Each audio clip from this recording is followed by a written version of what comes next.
And now, without further ado, the nominations for the Best Original Song from a Motion Picture Soundtrack, a Video Game Soundtrack, or a Television Soundtrack.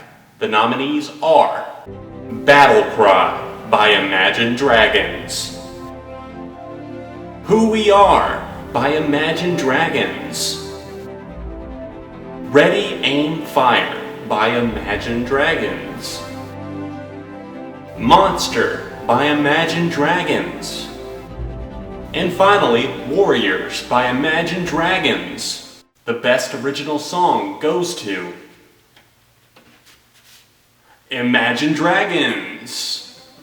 Oh, I gotta be more specific. Who We Are by Imagine Dragons. Come on up here, guys. Yeah, come on. I got a copy of Beck's Morning Phase for the winners. Hurry before Kanye gets it. Thank you guys so much. There were so many unsubstantial songs we cranked out for the soundtrack royalties over the past years, but apparently we were not too good at hiding that. Thank you to that guy up in the loft. I think I saw him at one of our shows one time. Thank you all for buying everything. You know, we're on every soundtrack out there, so you can pick us up on FIFA 15, Need for Speed Most Wanted 3, or I think we got an appearance on the upcoming Iron Man 5 soundtrack.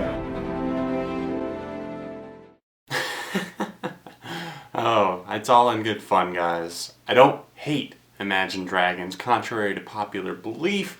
I do get frustrated with them and people at times just talking about how Imagine Dragons are just this phenomenal band that do so much for rock music, and then I say, but are they really rock in the first place? Let's not throw out names that aren't necessarily there. I want to thank my buddy Mark over at Spin It Reviews for helping me come up with the idea for that sketch that I did at the beginning. I was bouncing ideas off of him and he kind of threw out the awards show parody type thing and we kind of steamrolled it for there, so check out his channel in the description down below. He does reviews as well, and of course you can check me out on all of my social media links. Those are down below along with the link to donate to the channel if you would like to help the reviews keep coming. No more stalling. It's time for a review of Smoke and Mirrors, the second studio album by Imagine Dragons, the Las Vegas band, also home to bands like The Killers, Panic at the Disco, and now Imagine Dragons. These guys have been around for a while now. They didn't really blow up until 2011, 2012. Of course, they had that hit single, It's Time,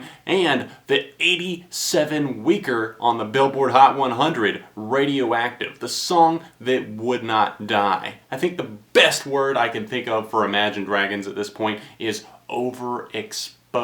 Maybe that should have been the name of their new studio album rather than Maroon 5's 2012 record. I kid. I know there's a lot of fans out there, and it's just, for me, I think they're a little bit overrated, and I have trouble getting into some of their music. I was kind of mixed on Night Visions. That's actually, to this day, still my most viewed video on the channel, so of course I had to tackle Smoke and Mirrors. The lead single, I Bet My Life, does nothing for me other than making me want to jump out a window every time I hear it. It's seriously one of the most formulaic kind of standard songs that feels like it wants to be an anthem and uplift people so bad, but the thing is, it doesn't even have its own unique identity. It just kind of borrows from other people who have also scored radio hits in a similar vein. So I Bet My Life was not spelling good things for this new record for me, but of course I still tried to keep an open mind. Second single, Gold, comes down the pipe, and it's weird, it's different, but it's not exactly catching me. And then finally the third single, Shots, is revealed at the Grammy Awards in the form of a commercial, and I was like, okay, this thing's actually got a pretty good hook on it. It's catching my attention,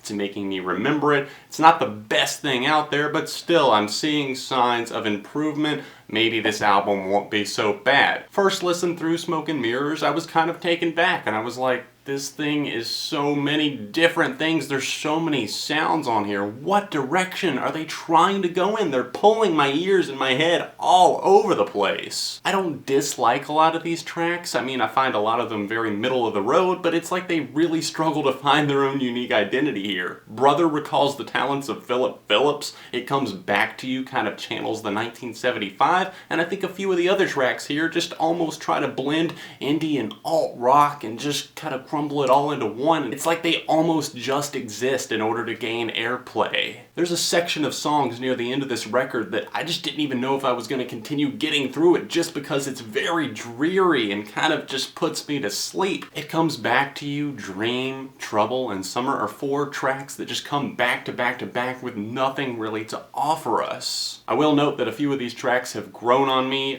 Smoke and Mirrors, the title track, is one of those. I've noted also that a couple of these songs have random bursts in the instrumentation where the guitars will just flare up at the end of the song, or else right in the middle of Smoke and Mirrors or right in the middle of Gold, something will just get crazy and it'll be like all of a sudden there's these pounding drums that just come right in the middle of that song. And Gold at the beginning kind of has these screeches that sound like something off of Yeezus by Kanye West. I think that's where Alex the Kid comes in on the production. Of course, Imagine Dragons along with Alex producing this new record. Alex, I believe, discovered them and kind of helped skyrocket them with that 2012 record Night Visions, of course producing, I believe, the entire thing. They channeled their sound into more of a streamlined rock approach this time around, opting for less hip-hop production and more guitar-driven sounds. And I think that works out for them on a few of these tracks. A couple that just kind of totally blew me away at first were Hopeless Opus along with I'm So Sorry. Both of those songs kick a ton of ass. Opus sports what must be some sort of flute in the intro of the song, and then is driven by this steady synth and bass line that's really got a nice groove about it. The chorus is easily one of the most likable ones on the entire record that just puts a smile on my face. That's really exactly what I needed near the end of the record, especially after those 4 songs that I told you I just was not into at all. The guitar solo on Opus just kind of had me like, this on an Imagine Dragons track? Okay, I'll definitely take that. Along with the one on I'm So Sorry right at the end. It seems like a burst of that Muse-esque influence, and I'm not complaining at all. Friction is another track that I'm really enjoying off of this record. I think I'm liking it because of its darker leaning style. I think I was expecting more of that on this record than what we actually got here. I was expecting them to explore less dark themes lyrically and just more in terms of the instrumentals.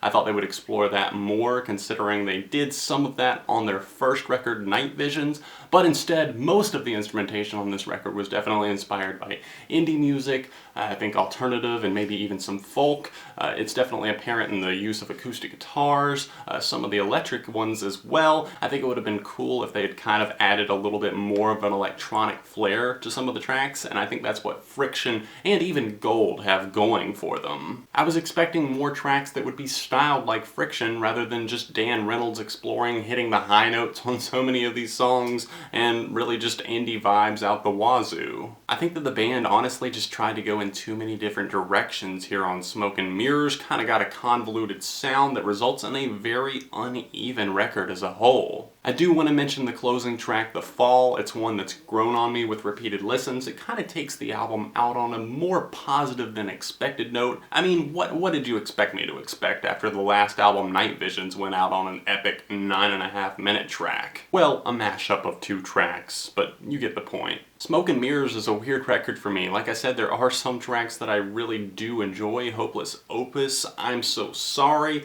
even the track Polaroid, which I haven't mentioned yet. I kind of like the sludging pace of that one. It moves slowly, but at the same time it's got interesting lyrical content, and I like that they dared to kind of mix things up and do something kind of out of left field. But then again, you've got some tracks that feel very uninspired and kind of lifeless to me. So once again, I'm split on an Imagine Dragons record. I don't hate the band like a lot of you guys probably think that I do. I do have some problems with them, and I do think that they're a bit overexposed, but that's neither here nor there. I think a lot of people do enjoy their music for good reasons. So for me, this is a 3 out of 5. Be honest with me, guys. Did you hear the new Imagine Dragons record, Smoke and Mirrors? If so, let me know your thoughts in the comment section down below. What are you waiting for? Did you like the opening sketch? I worked hard on that. Again, check out Mark, Spin It Reviews. He helped me come up with that. I hope you guys are enjoying some of the sketches that I do. I worked hard on that one. Green screening is hard. Anyways, guys, make sure you smash the like button on this review. And of course, subscribe to the channel if you would like to see more of my reviews. I've got plenty coming in the next few weeks. March and April especially, once I kind of get back on my feet, really busy with my other job right now, but March and April are definitely going to be big months for ARTV and beyond ARTV as well. You can check out all of my links down below, and I will see you very soon right here on ARTV. Thank you for watching.